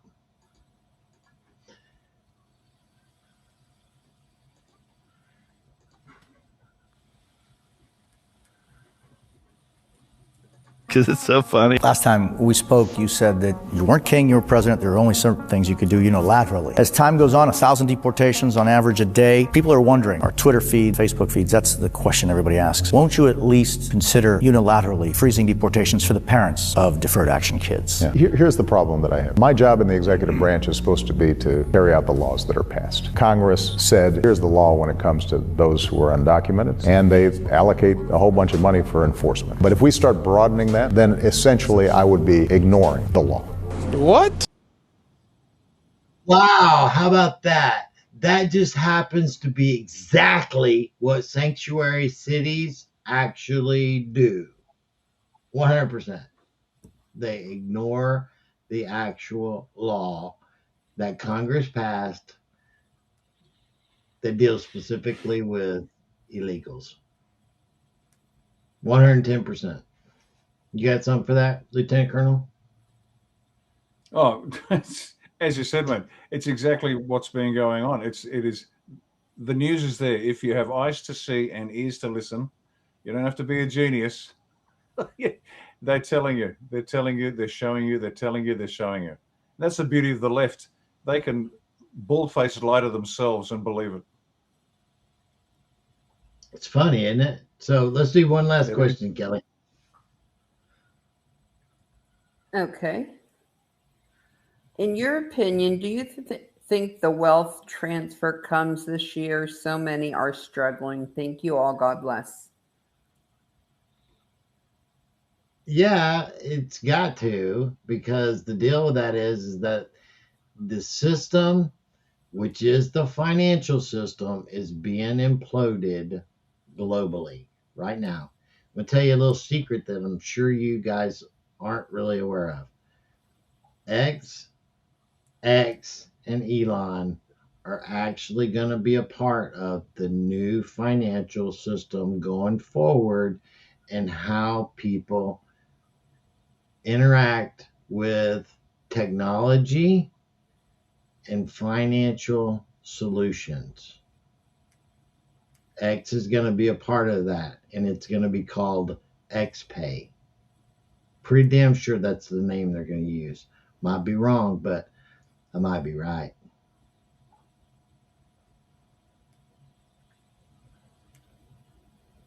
So, any last words that you might want to touch on, Lieutenant Colonel, that we didn't top today that you might want to? The floor is yours. Yep. Yeah, very, very quickly. Thanks, Captain. I appreciate it. After that elevated discussion about extraterrestrials, let's come back to planet Earth for a bit, because we've still got work to do here. Now, the Epstein releases have had an impact in Oz, because we've got prime ministers being mentioned in the Epstein files in various ways, and the research is being done. But we know there are some genuine dirtbags out there. We've had necrophiliacs, we've had adrenochromas, you name it. They're all there, and that's coming out. Now, so I'm going to bring this back to Oz just for a moment, because this is important. One of the key objectives, as I said at the beginning of the show, was trust has to be broken. This emotional connection that people have with stars, with news commentators, with sports people, with whomever, the emotional connection that people have with organizations has got to be broken. This is necessary pain. This is necessary pain. There is no way around it. If we didn't need it collectively, we'd have come to the conclusion that we need to fix this. But guess what? The great majority of the country has done nothing for a whole range of reasons. Fear of exposure, blackmail, death. We got it. Now, once this trust is broken, power will be retained by the people and held at the lowest level, so they can physically make sure that what they say, because they are the source of law in our future constitutional republic, if we get one up, they are the source of law, and then it's necessary. They've got to stop trusting happy faces on a screen that makes them feel good. That's point number one. Point number two, along with the Epstein releases in Australia now, and I'm going to focus on one particular state, although it applies to the whole country. There's one particular state, a beautiful state, South Australia, magnificent place. Unfortunately, it's a bit like Pet Cemetery. There is a curse, quite literally, by the Aborigines over the state of South Australia. And other Australians from other states that come to South Australia, you can feel the energy. There's something not right. It's weird. And when I first arrived there, I lived there for a few years, I thought there must be something wrong with me, because the energy of this place is just off. Until I mentioned it to somebody else who wasn't a South Australian. Excuse me, I've got demonic mosquitoes. The mozzies in Australia are so big you could shear them. Anyway, there's something wrong with SA, so I'm going to focus on SA. There's another personal connection there too. We lived there for a while. Beautiful, beautiful state, beautiful people, but there's a fall of evil over them. The Masonic filth and Satanism is deeply embedded into South Australia, to the point where at one point I removed everybody from AustraliaOne within the state of South Australia, sacked the state coordinator, all the support group leaders, and they had to reapply for membership. That's how rotten things were in the state of South Australia. It's just rotten. Pedophilia, the Masonic filth, child satanic ritual abuse. It's oozing out of South Australia. Now, why is that important? Why am I mentioning that? Because we are going to have our first post-Epstein election in South Australia in March. So a month away, there is a state election. Now, we've done this before on a national level, and we're going to do it again. We're going to promote it again on a state level. Unless the electoral system is sanitized and recalibrated correctly, which it won't be because it is, again, rotten to the core. The Masons have been running the electoral system forever. If it has not been cleaned up, then our advice to South Australians is to boycott the ballot. We did that nationally in an election, boycott the ballot, go have a barbecue instead, because this is a low-risk opportunity for people to withdraw their consent. Now, this isn't just a small deal. This is a huge deal. Because can you imagine the impact nationally if the majority of South Australians refuse to go to the ballot? Now, what's been happening to push them in that direction? Well, the allegations against the corruption involving the polity, the judiciary, the bureaucracy, the constabulary, the military, all of them, in child sex trafficking and drug production and distribution, in bed with the mafia, in bed with the bikie gangs. It's rotten to the core. I remember when I first arrived there were I was given a pretty good brief on the state, and the cops are so rotten there, they don't even hide it. Marked police cars picking up drug loads from the producers and distributing it. That's the nature of South Australia. Now, as the state becomes aware of what's being revealed, what's going on in their state, courtesy of the Epstein files and the countless arrests, and there are so many arrests right now for pedophilia and other egregious acts of criminal activity against the people. There are so many that the South Australians should stand up and say, that's it. We just refuse to vote for you. You're all criminals. You're all corrupt. They're not even subtle about it. State elections, if it doesn't go the way it's supposed to, the next day they'll find literally, oh, we found 3 boxes of ballots under the desk. Oh, and guess what? The Labor Party member that lost last night has won today, and nobody says anything. Australia's like the Appalachian town with the crooked sheriff, the corrupted judge, and the casino owner that runs the joint. That's as sophisticated as Australian politics is. It's real basic. So anyway, the point of all that story is this: we can talk about flat Earth, we can talk about ETs, but we've got to get off our backsides, boycott the ballot in South Australia, unless the electoral system is sanitized, which it won't be. But do it. Just boycott the ballot. Don't vote. And can you imagine what happens when the Electoral Commission, the State Electoral Commission, returns a percentage of number of people voted, and it's 30% of the people voted. 70% said no. They wrote on their ballot, "Get stuffed."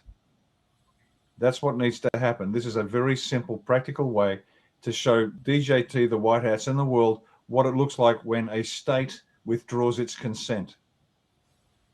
So that's all I'll say, folks. Watch the news, watch the arrests, watch the pedophiles, watch the judges, the police, the bureaucrats, the military, the media, all go down in the next few weeks with the arrests, and then you get to decide which hat you wear. I mean, yeah, that's all coming. You get to decide.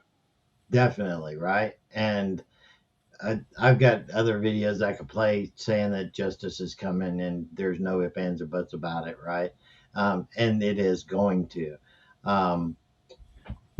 They have to fix the judicial people first, because if you don't, then it doesn't actually, nothing happens. It just goes by the wayside again, right? So these judges, the judicial system is being exposed. It's being cleaned out. There are so many federal judges all over the United States being arrested right now. It is absolutely crazy. I mean, crazy. And it's not being reported on. It's not being reported. And that's not necessarily are they hiding it, meaning the media.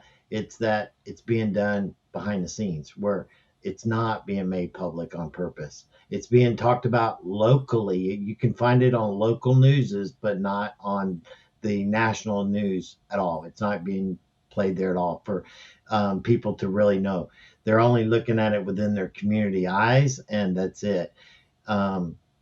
It's happening, people, and that's the thing, is you clean out the judicial system, the corruption that's there, and then when you move forward, you have to move forward with a the military and with a clean judicial system operating. If not, it's off or not. That's what they're doing right now. That's the stage we're in right now. There are so many indictments to take down, and if you pushed them all out there in a messed up judicial system, most of it would go away because that's what they've been doing forever. But if you clean it up and then push it out there after it's been cleaned up, nobody gets away. That's the intent, right? So, Kelly, do you have any final words that you might want to say to anybody before we jump off here, opportunity wise? Buckle up. Yeah, I've been saying that, meaning that February, March are going to be crazy. Up into the spring equinox, you can bet your sweet ass things are going to be nuts. And it's going to be compounding in its intensity, just like dominoes begin to speed up and they're accelerating right now. Everything is accelerating. So don't get caught up in the noise because it's going to be easy. And if you do, you're going to be running around with chicken like its head with its head cut off, just like the others that are out there. And it's like, why? Why did you put yourself through everything? And why did you go through everything that you did? Not to stand in your peace. Make it your truth, not somebody else's truth.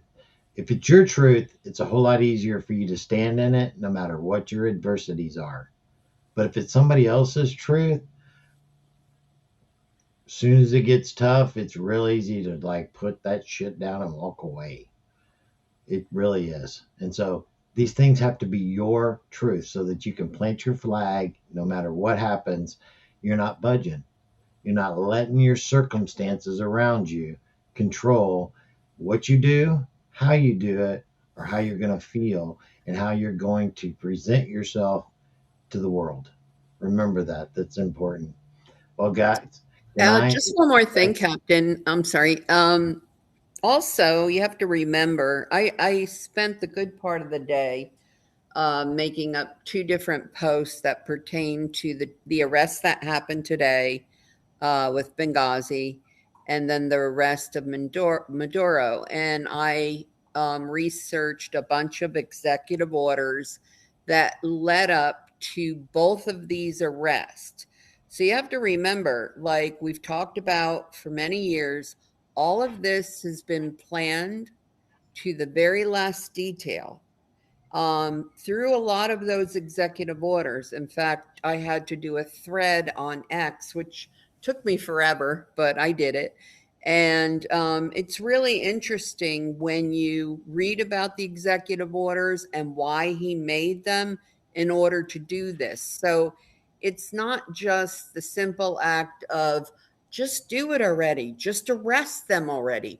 There are things that had to be laid out and done in certain order so that everything is not just, and we only get one shot at this. It has to be right, has to be to the point where there's no denying that any of this was done to everybody. And it involves a lot of foreign interference, which leads back to Minnesota with all the money that was being shipped out. That's not just about lining the pockets of the politicians. That was being sent out of the country to terrorists. So it's a lot bigger and connects a lot more things than you realize. So that's just, be patient, guys. I mean, we have to feel so blessed that we have this team that is working in our favor and God is guiding them all. So, with that note, if they weren't, what would your options be? Plain and simple. If they weren't, what would your options be? Actually, your options would be this wouldn't be happening right now. And I know for a fact that most of us wouldn't be here either, period, because they wouldn't have allowed it. I remember back in the day, I was on a list, and it wasn't a good list to be on. Probably still on that list as far as it goes, but it doesn't mean anything anymore. Not that list. So, all right, guys. It was awesome. As usual, Lieutenant Colonel Bosi, Kelly, love you guys, and love all you. We'll see you tomorrow night with Robert Kraft and what's going on with that. And then on Monday, we're going to have a special video presentation of the 9-year-old that had an NDA that corresponds almost perfectly with my near death experience from my Dark Night of the Soul back in 2021. And there's only a few things that were not the same, but that's okay because the context of it was spot on. And so we're going to have that on Monday, probably around 7 o'clock or so, Central Time. Kelly will put together a package on that. So love you guys. Have a great rest of your weekend. We love you. We love you too, guys, in Australia and everywhere else in the world. Talk to you soon. Good night. Love Thanks, y'all. Good Kevin. night. Thanks, Kelly.